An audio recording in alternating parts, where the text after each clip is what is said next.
வண்டியூர் பட்டிக்கு வந்துட்டாங்க.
போதும்.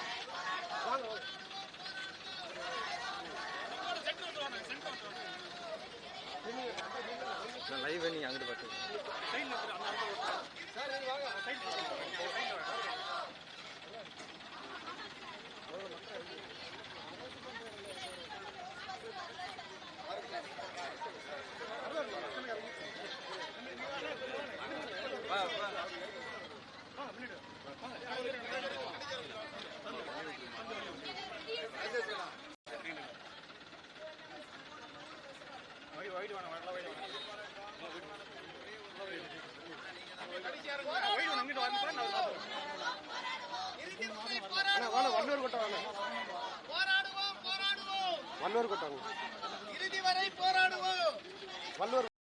சாராய கடையில் வேலை பார்க்க, டாஸ்மாக் கடையில் வேலை பார்க்குற பணியாளர் வரைக்கும் நிற்கிறாங்க. படிப்பிக்கிற ஆசிரியர்கள், அறிவை புகட்டுகிற ஆசிரியர் பெருமக்கள், உயிரை காக்கிற மருத்துவர்கள், செவிலிய பெண்கள். இங்கே பாருங்கள், இப்போ இவங்க தானே எடுத்தாங்க பொதுநல பணின்னு மகளிர் சுய உதவி குழுவுக்கு எல்லாம் இது பண்ணாங்க. அவங்க சொல்கிறத பார்த்தா அவ்வளோ வழியாக இருக்குது. காவல்துறை எப்படி ஒரு பணி நேரம் இவ்வளோதான் இல்லாமல் உழைக்குதோ அதை விட அதே அளவுக்கு இவங்களும் உழைக்கிறாங்க. அவங்க சொல்கிறாங்க, எதாக இருந்தாலும் இப்போ நான் முதல்வன் திட்டமாக நாங்கள் தான் வேலை செய்யணும். இப்போ மகளிர் சுய உதவி குழு அதை ஒருங்கிணைக்கிறது, அதுக்கு கடன் கொடுக்கறது, அது திரும்ப பெறுறது எல்லாம் நாங்கள் தான் செய்யணும். இப்போ யாராவது அதிகாரத்தில் இருக்கிறவங்க ஒரு கூட்டம் போடுறாங்களா, அவங்களுக்கு மக்களை கூட்டிகிட்டு வந்து சேர்க்குறதும் நாங்கள் தான் செய்யணும். இப்போ உங்கள் கனவு என்னங்கிறது நாங்கள் தான் செய்யணும். எங்கள் கனவு இதுதான்னு சொல்கிறாங்க. இப்போ அவங்க ஒன்றும் பணி நிரந்தரம்னு சொல்லி தான் இவங்க முதல்ல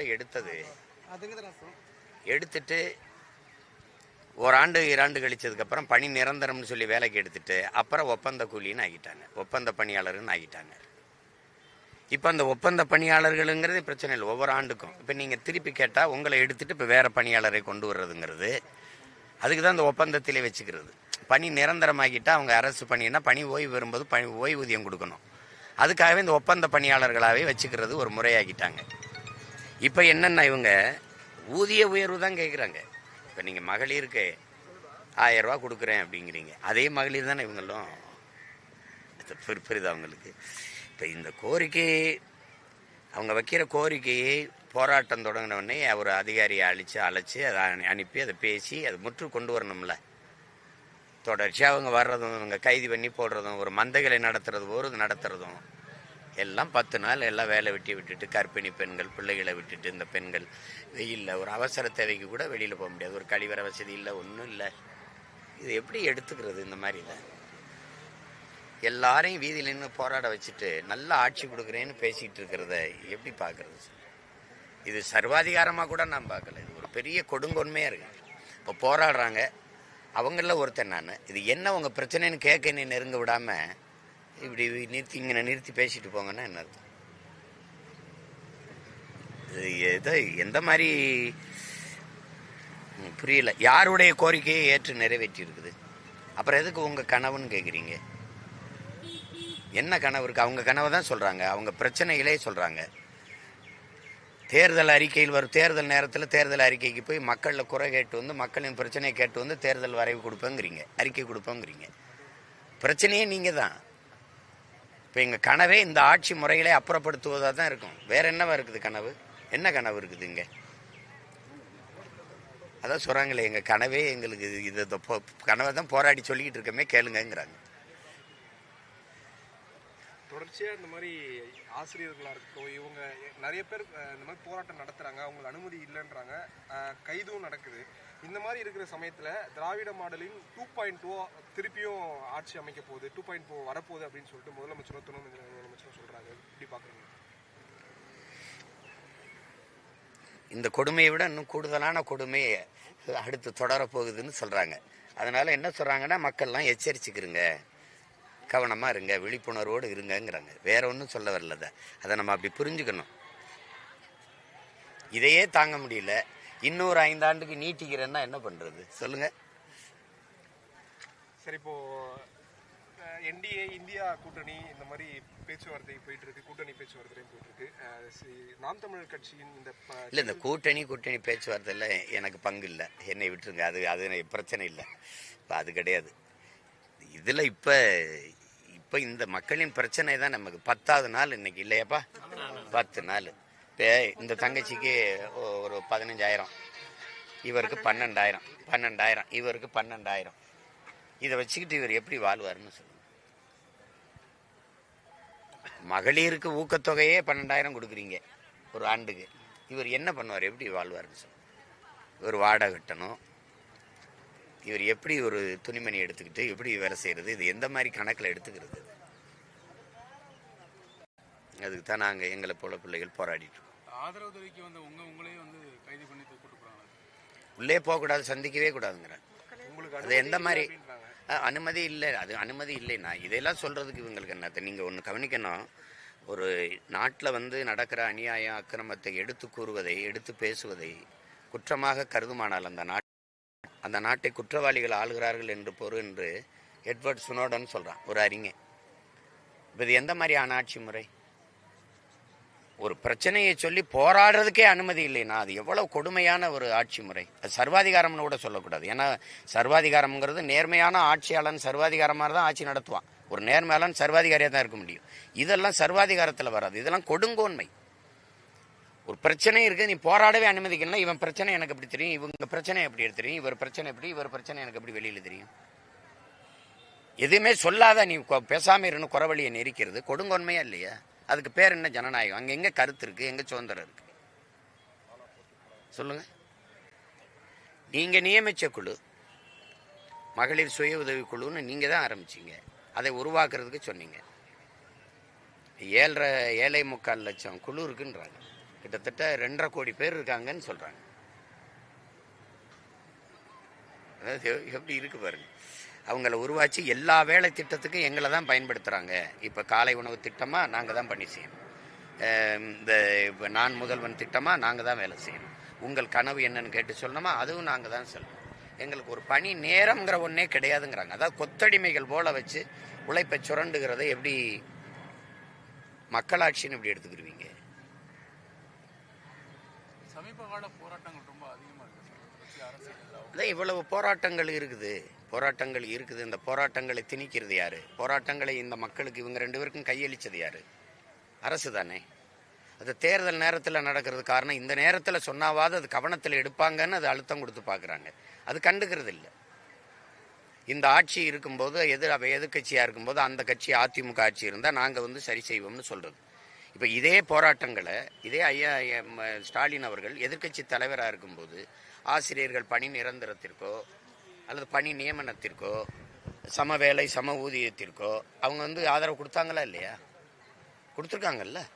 அப்போ ஒவ்வொரு போராட்டத்துக்கும் நீங்கள் உறுதியை கொடுத்து வாக்குறுதியை கொடுத்து தேர்தல் அறிக்கையிலையும் கொடுத்து அதை நிறைவேற்றாத போது தான் அது பிரச்சனை வருது. இப்போ இந்த தேர்தல் நேரத்தில் இந்த நேரத்திலேயாவது எங்கள் கோரிக்கையை கவனிங்கன்னு சொல்கிறதுக்கு தான் இந்த போராட்டம் அவங்க அழுத்தம் கொடுக்குறாங்க. ஆனால் அவங்க அண்ணா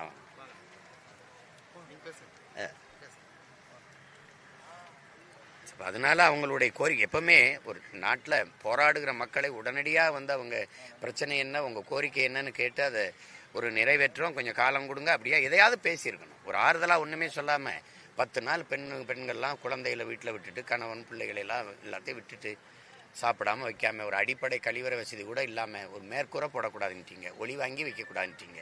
நீங்கள் சொன்ன எல்லாத்துக்கும் கட்டுப்பட்டு நிற்கிற அந்த மக்களுக்கு காலையில் கூட வச்சு மறுபடி கூட்டி கொண்டு எங்கேயாவது அடைச்சிறீங்க, அப்புறம் மறுபடி கூடுறாங்க. 10 நாளாக இதை அப்படியே தொடர்ச்சியாக செய்கிறீங்க. யாராவது ஒருத்தர் சம்மந்தப்பட்ட துறை சார்ந்த ஒரு அதிகாரியோ ஒரு அமைச்சரை வந்து பேசி அது யாரையாவது அழைச்சி பேசி அதை சொல்லி நம்ம சரி செய்வோம், இப்படி பண்ணுங்கன்னு தானே சொல்லணும். நீங்கள் வரலைன்னா அவங்கள தூக்கிட்டு அவங்கள பணியிலேருந்து நீக்கிட்டு ஒப்பந்த பணியாளர்கள் தானே இவங்களேன்னா இன்னொருத்தரை நியமிக்கிறது. ஒரு தங்கச்சிலாம் சொல்லுது, நான் எம்ஏ எம்ஃபில் படித்தேன், இந்நேரம் நான் பயிற்சி எடுத்து ஆசிரியராக இருந்திருக்கேன், இந்த பணிக்கு வந்துட்டேன், இப்போ 40 வயசாச்சு, இனிமேல் நான் மாற்று பணிக்கு எங்கே போகிறதுன்னு கேட்குது. இந்த என்னோட தான் கைது பண்ணி கூட்டிகிட்டு போனாங்க. அது எப்படி சொல்கிறது? போராடுறவங்கள காவல்துறை அதிகாரிகள் வந்து நீ வந்து இது என்ன கனவு ஊர் மேய விட்டுட்டானான்னு பேசுறது, எங்கே போய் ஊர் மேய்ஞ்சிட்டு வந்தாயின்னு பேசுறது, வண்டியில் ஏற முடியலையே அவங்களாலன்னு பேசுறது, இதெல்லாம் ஒரு பொறுப்புள்ள அதிகாரிகளுடைய பேச்சு இல்லை. நம்ம வீட்லேயும் பெண்கள் இருக்காங்க, நம்ம குடும்பத்துலேயும் இது உட்கார்ந்துருக்கிறவங்கெல்லாம் என்ன நம்ம உறவினர்கள் தானே. வேற்று கிரகத்திலேருந்து ஒருத்தரையும் கொண்டாந்து இறக்கலையே. அது நல்ல அணுகுமுறையாக இல்லை. அது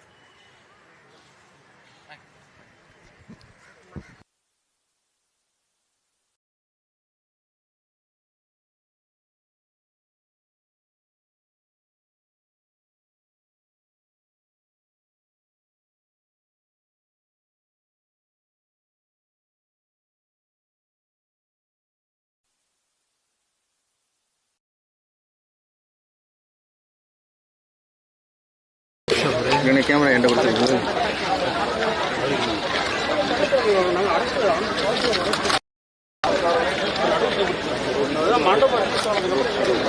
நாளைக்கு எத்தனை மணிக்கு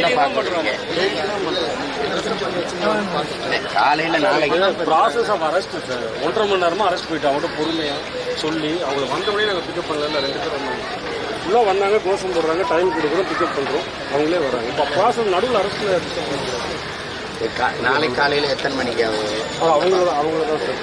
நீங்கள் நாங்கள் வர்றதுக்கு முன்னாடி கைது பண்ணுறோம். நாங்கள் எங்கே கேட்போம், அவங்க நீங்கள் அவங்கள கேட்டு பிளான் கேட்டுக்கோங்க. இன்னைக்கு தான் அதுக்குள்ள தலைவர்கள்லாம் வரணும் சீக்கிரம் அரெஸ்ட் பண்றாங்க. எங்களோட கோர்ஸ் ஆஃப் ஆக்ஷனை டிஸ்டர்ப் பண்ணாதீங்க.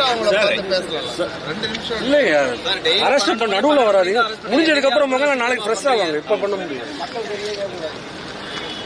கோஆப்ரேட் பண்ணுங்க.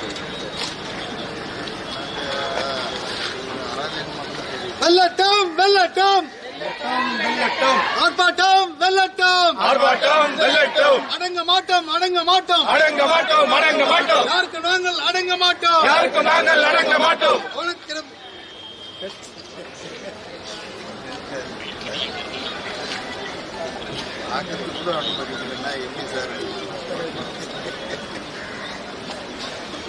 ஜஸ்ட் தலைவருங்க பேச போறாங்க. அவங்களாண்ட பாதிக்கப்பட்டவங்களாண்ட நீங்க அலோவ் பண்ணுங்க சார். அதிகாரிங்க சார், நீங்க ஒண்ணு இல்ல, தலைவருங்க பேச போறாங்க. தலைவர் என்ன பண்ண போறாங்க? அவங்கள மோட்டிவேட் பண்ண போறது கிடையாது. அவங்க பாதிச்சிருக்காங்க. தலைவர்ன்ற முறையில இல்ல சார், தலைவருங்க எதுக்கு வராங்க? பாதிக்கப்பட்ட மக்களை பார்க்க வராங்க. அதுக்கு தானே தலைவரா இருக்காங்க.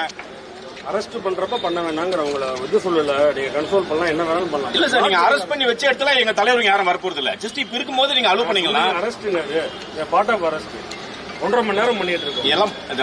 வாங்க, நாளைக்கு தலைவருங்க எதுக்கு இருக்காங்க? பொதுமக்களுடைய நாளைக்கு வராங்க. நாளைக்கு கூட வந்து பண்ணுங்க. நாளைக்கு டைம் கேட்டீங்க சார். நாளைக்கு போலீஸ் எங்களோட இதை பண்ணிட்டு இருக்கும்போது டிஸ்டர்ப் பண்ணாதீங்க சார். அது உங்களை எதுவும் டிஸ்டர்ப் பண்ணல. உங்களை பார்க்க வேணாம்னு சொல்ல, பேச வேணாம்னு சொல்ல, அரெஸ்ட் அப்ப டிஸ்டர்ப் பண்ணாதீங்கன்னு சொல்றோம். வாங்க சார், நாளைக்கு வாங்க சார். நாளைக்கு டைம் கொடுங்க சார். அப்ப காலையில நாங்க நடத்துறோம். நாங்க ஆர்ப்பாட்டம் எங்கிட்ட டைம் கேளுங்க. அவங்க நடத்துறாங்க, அவங்ககிட்ட கேளுங்க. நீங்க சரி, நீங்க சொல்றது சரி. நாங்க வரும்போதே கைது பண்ணிட்டு அப்புறம் கைது பர்மிட்டட் பிளேஸ் சார் கிடையாது சார். பஸ் போயிருச்சு. 8 பஸ் போயிருக்கு சார். 8 பஸ் போயிருக்கு. Permitted place. நாளைக்கு வந்து கேளுங்க. ஆர்கனைசர் சரி, ஒரு இடத்த கொடுங்க, அவங்க போய் அனுப்பி போராடட்டும். பர்மிஷன் கமிஷன் ஆஃபீஸ்ல வாங்கிட்டு சார். பர்மிட்டட் பிளேஸ் இருக்கு, அங்க போக வேண்டியதான். சொல்லுங்க. அவங்க வந்ததுல இருந்து சொல்றேன் சார், நீங்க பர்மிட்டட் பிளேஸ்ல பர்மிஷன் வாங்கி பண்ணுங்கன்னு சொல்லிட்டோம்.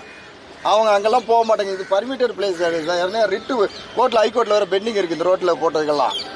நாங்கள் அது மாதிரி இடத்துல வர வச்சு சரி அவங்க ஆஃபீஸ்ன்னு சொல்லி வர பிக்கப் பண்றதுதான். அவங்க மொத்தமா வந்தோடனே ஏறிடுறாங்க. அதுக்காக போய் தான் கேட்கணுங்களே. இவ்வளவு உயர் அதிகாரிகள் இருக்கீங்க, இந்த இடத்துல போய் நின்று போராடிக்கிறீங்க. அவங்க அங்க ரெகுலரா உங்களை மாதிரி பர்மிஷன் வாங்கிறாங்க சார். நம்மளா கன்ஃபார்ம் பண்ண முடியல. அங்க போனா தான் என்னைக்கு டேட் இருக்குன்னு அதை வச்சுதான் அங்க ஐஎஸ்ல சார் கொடுக்காங்க. நம்மளா கொடுக்கலையா? அதெல்லாம் உங்களுக்கு பர்மிட்டட் பிளேஸ் எல்லாம் கமிஷன் ஆஃபீஸ்ல ஐஎஸ்ல கொடுக்குறோம் சார். மக்கள் பாதிக்கப்படும் போது அங்கீகாரம் வந்துதான் அவங்க கோரிக்கை சொல்லணும்னு அவசியம் இல்லை இல்லைங்களா? இது மாதிரி இடத்துல எல்லாம் எப்படி சார் அலோவ் பண்ண முடியும்? பாதிக்கப்படும் போது கண்டிப்பா அவங்க பீரிட்டு வருவாங்க வெளியே. ரிலேஷனோட இருக்கிறவங்க கோஆப்ரேட் பண்ணுங்க சார், கோஆப்ரேட் பண்ணுங்க. கலெக்டர் ஆஃபீஸ் எக்மூர் சரி வாங்க.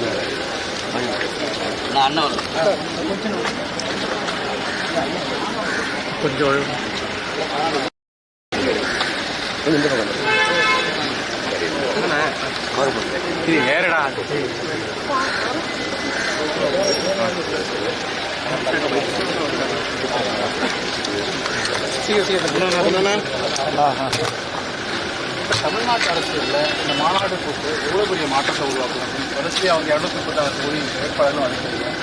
என்ன புது ரீதியான மாநாடு, இது என்ன புதிய மாற்றத்தை இத்தகைய தொடர் முயற்சிகள் வந்து எந்த அளவுக்கு லாபம் வைக்கிறது சமீப காலமாக நாங்கள் பார்க்குறோம். புதிய அங்கீகரிக்கப்பட்ட கட்சியாக மாறிடுது. மற்ற வேட்பாளர்களை விட தனித்துவமாக 236 வேட்பாளர்களும் நாற்பது எடுத்துக்காங்க. இல்லை, மாநாடுங்கிறது இப்போ நம்ம வந்து ஒரு உணர்வு எழுச்சியோடு அங்கே ஒன்று கூடும்போது நமக்குள்ள ஒரு பெரிய உற்சாகம் வரும். அதோட நம்ம களத்தில் போய் தேர்தல் களத்தில் வேலை செய்யும்போது நமக்கு ஒரு அதிக என்ன சொல்கிறது நம்பிக்கையும் ஒரு ஆற்றலும் கூட வரும். அப்போ நம்ம இவ்வளோ பேர் இருக்கிறோம் அப்படின்னு இருக்குல்ல, அது எப்போவுமே ஒரு பார்க்கும்போது இவரை சந்திக்கும்போது நம்ம எல்லாம் சேர்ந்து வேலை செய்யணும்னு ஒரு அதீத ஆர்வம். அதுக்காக தான் இந்த மாநாடு எங்களுடைய நோக்கம் தான். ரெண்டாவது, இங்கே தமிழன் வந்து இதுவரை தான் சார்ந்த சாதிக்கு குடியிருக்கான், ஏற்றிருக்கிற மதத்துக்கு குடியிருக்கான், கட்சிகளுக்காக குடியிருக்கான், வணங்குகிற சாமிக்கு கூட குடியிருக்கான். ஆனால் தான் பிறந்த பெருமைமிக்க தமிழர் என்கிற இனத்திற்கு இப்போதான் கூட தொடங்கும்.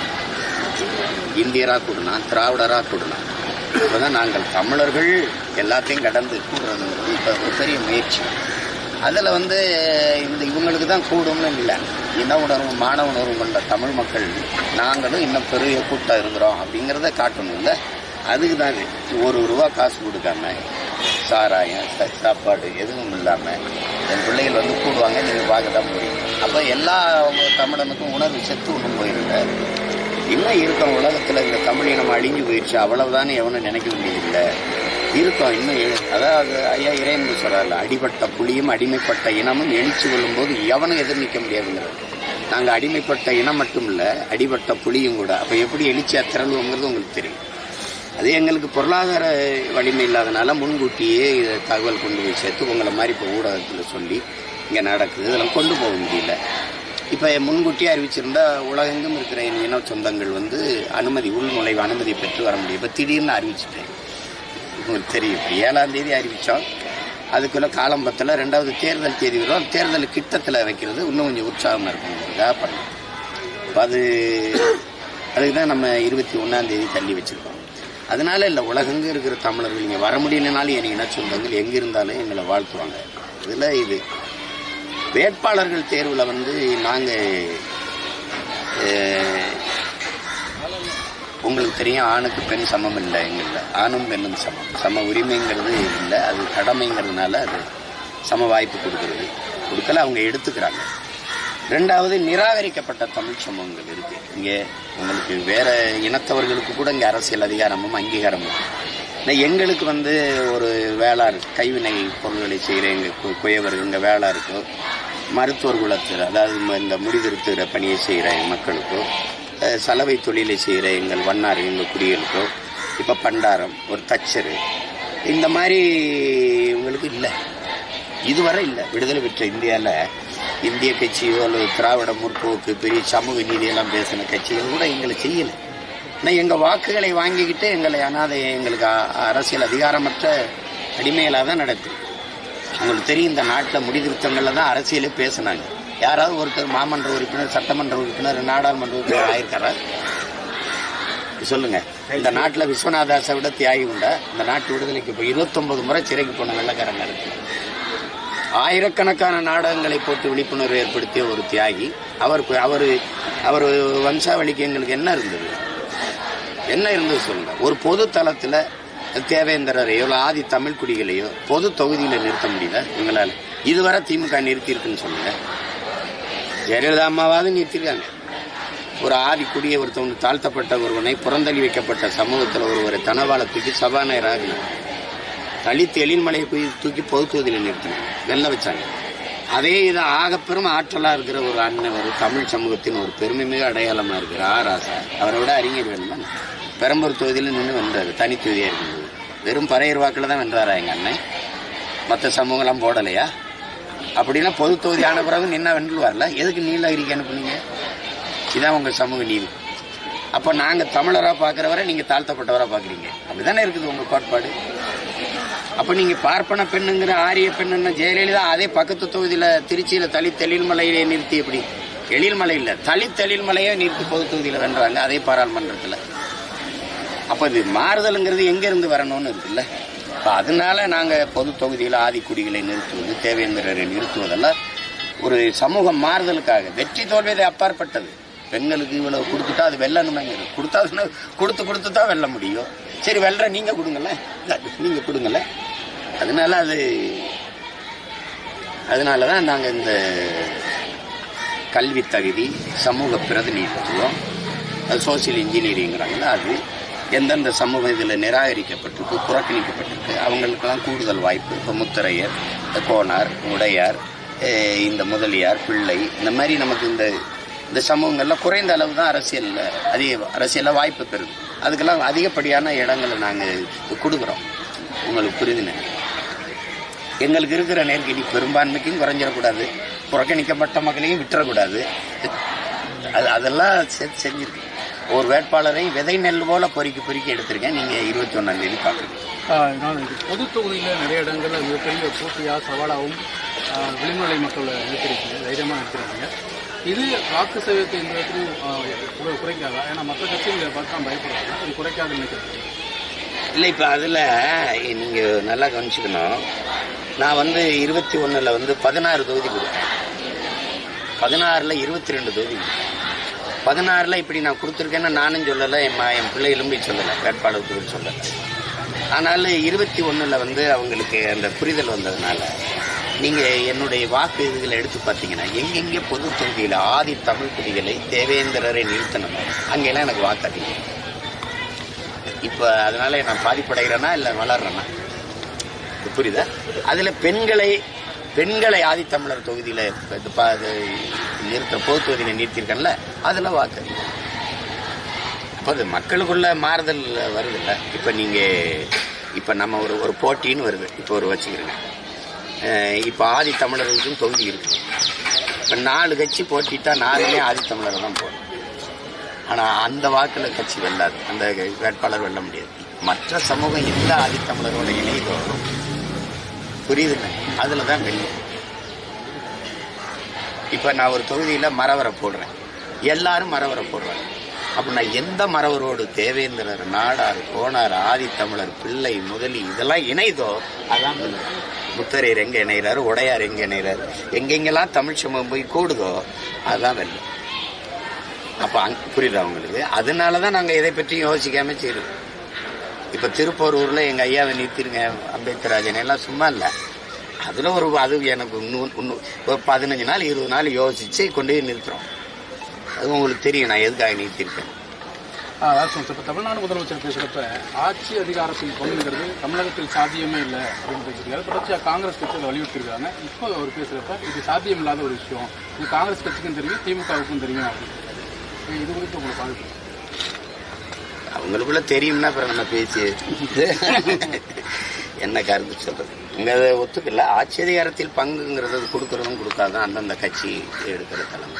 இப்போ ஆட்சி அதிகாரத்தில் பங்கு அப்படின்னு கேட்கும்போது இப்போ குறிப்பாக இப்போ என் தம்பி சொல்கிறார், விஜய் சொல்கிறார், ஆட்சி அதிகாரத்தில் நான் பங்கு தரேன்.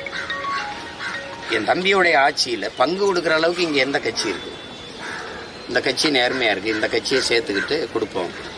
ஏன்னா இந்த கட்சிகளுடைய ஆட்சி நிர்வாக முறை பிடிக்காம தான் நம்ம ஒரு கட்சி ஆரம்பிக்கிறோம். அப்புறம் அந்த கட்சியில என் ஆட்சியிலே பங்கு தர்றேன்னா அவ்வளவு தூய நேர்மையான ஆட்சி இருக்குது, கட்சி இருக்குதுன்னா நம்ம புதுசாக கட்சி ஆரம்பிச்சிட வேண்டியது இல்லையே. புரியுதா? இதில் எந்த கட்சியை சேர்த்துக்கிட்டு ஆட்சியில் பங்கு கொடுக்குறது? அப்போ நம்ம ஆட்சியின் தரம் எப்படி இருக்கும்? இது எல்லாமே ஒரு குற்றச்சாட்டுக்கு ஆளாகி இருக்கிற கட்சிகளாக இருக்குது. இந்த கட்சிகளை சேர்த்துக்கிட்டு என்ன பண்ணணும்? இப்போ காங்கிரஸை சேர்த்துக்கிறாருன்னு வச்சுக்கிறோம், ஆட்சியில் பங்கு கொடுக்குறாரு. இந்த ஊழலில் சொல்ல முடியுமா? இல்லை மாநில உரிமைகளை பேச முடியுமா? இல்லை எந்த இதை பேசுவீங்க காங்கிரஸ் வச்சுக்கிட்டு? இதான் ஐயா சொல்றது ரொம்ப தாமதம். அவங்க ஆட்சியில் பங்குன்னு கேட்டாங்கல்ல, கொடுக்குற கட்சிக்கு போங்கன்னு சொல்லி இருந்திருக்கணும். இப்போ புரியுதா? அதை நானாக இருந்தால் நம்ம சொல்ல போகிறதில்ல. அப்போ அதை அப்பயே சொல்லியிருந்துருக்கணும். ஆட்சியில் எந்த கட்சி பங்கு தருதோ அங்கே போயிட்டு வாங்க, எங்களுக்கு ஒன்றும் அதில் மறுப்பில்லை எதிர்ப்பில்லைன்னு சொல்லியிருந்தா அமைதியாக இருப்பாங்க.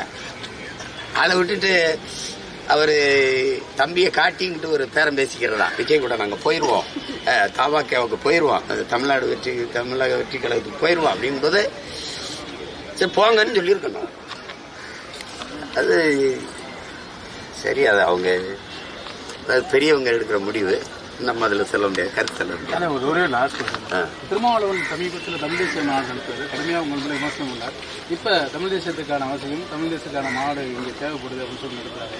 குறிப்பாக மே 14 அதை பற்றி உங்களுக்கு பாருங்கள். இல்லை அந்த இப்போ எங்கள் அண்ணன் மேலே வைக்கிற விமர்சனங்கள் எல்லாம் அது வந்து நான் அதுக்காக காயப்படுவேன்னு கஷ்டப்படுறதில்லை. அண்ணன் தானே பேசுகிறாரு, பேசிட்டு போட்டோம். அது அவர் சொல்கிற கருத்தில் நல்ல கருத்து இருக்கும்போது தலைவர்கிட்ட நான் பேசும்போது நம்மளை இப்படிலாம் விமர்சிக்கிறாங்களே, விமர்சனம் அது வெறும் சொற்கள் தானப்பா, நம்மளை காயப்படுத்தும் கற்கள் ஒன்றும் இல்லையே. வைரக்கற்களை விட்டு எறிந்தால் எடுப்போம், வெறுங்கற்களை விட்டு எறிந்தால் தடுப்போங்கிறப்பல. எங்கள் அண்ணன் எங்கள் மேலே வைரக்கற்களை விட்டு எறிஞ்சான்னு வச்சுக்கோங்க, வணங்கிட்டு கொஞ்சம் எடுத்துக்கிடுவோம். புரியுதா? வெறுங்கற்களை விட்டு எறிஞ்சா அண்ணன் தானே எறிகிறாருன்னு வழியை தாங்கிட்டு போவோம். இவ்வளோதான். இது போய் பெருசு பிரச்சனை கிடையாது. மாநாடு வந்து அது அவர் நடத்தணும்னு நினைக்கிறாரு. அந்த மாநாடு தமிழர்கள் எழுச்சி மாநாடு, தமிழ் தேசிய எழுச்சி மாநாடு நடத்துறது அது வந்து எங்கள் அண்ணனுக்கு வலிச்சே இருக்குது இல்லையோ, அது எனக்கு உறுதியாக வலிச்சே இருக்கும். அதில் எங்கள் அண்ணனுடைய மாநாட்டை நான் வரவேற்க அதுக்கு நன்றி சொல்ல கடமைப்பட்டிருக்கேன். நன்றி. இன்னைக்கு வந்திருக்கா அனுமதி இல்லையாமே போலீஸ் எல்லாம் நல்லா ஒரு தடவை பார்த்து